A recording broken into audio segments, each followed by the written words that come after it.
नमस्कार मित्रांनो, आज आपण गोकर्ण फुलाचे महत्त्व थोडक्यात जाणून घेणार आहोत। त्याचे आयुर्वेदिक महत्त्व खूप आहे।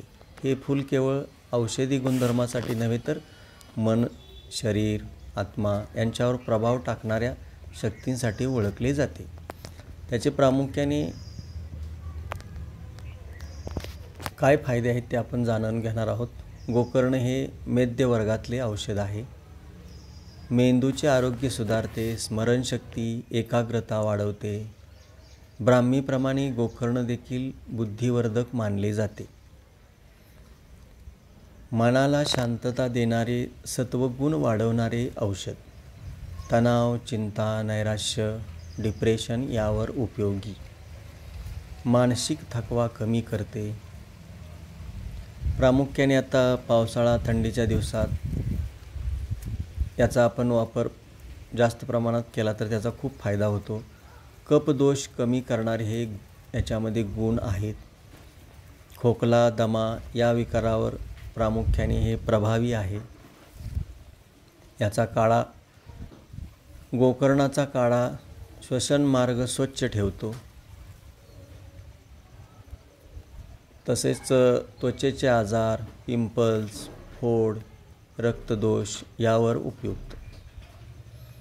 शरीरातील उष्णता कमी करते आणि रक्त शुद्ध करते। शरीरातील विषारी घटक काढून टाकणारे। लिव्हर व मूत्रपिंडाच्या कार्यासाठी फायदेशीर। आता थोडक्यात आपण याची माहिती घेणार आहोत। स्मरणशक्तीसाठी फुलांचा काढा आपण सकाळी घेतला तरी चालतो।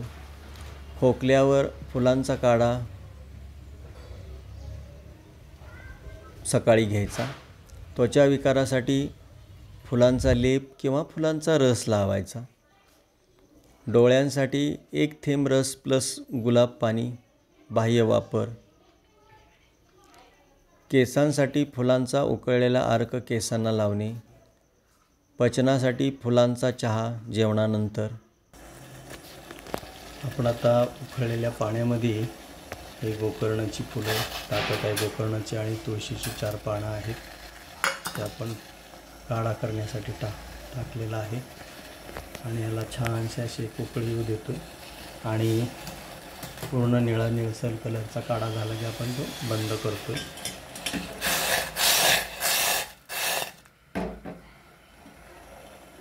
असा गोकर्णाच्या फुलाचा रंग पाण्यामध्ये उतरतोय आपण पाहतोय। आपण आता गॅस बंद केलेला आहे आणि पाहतोय की आता ह्या गोकर्णाच्या पानांचा जो निळसर रंग आहे, 2 पांढरी फुलं आहेत आणि बाकीचे निळे फुलं आहेत।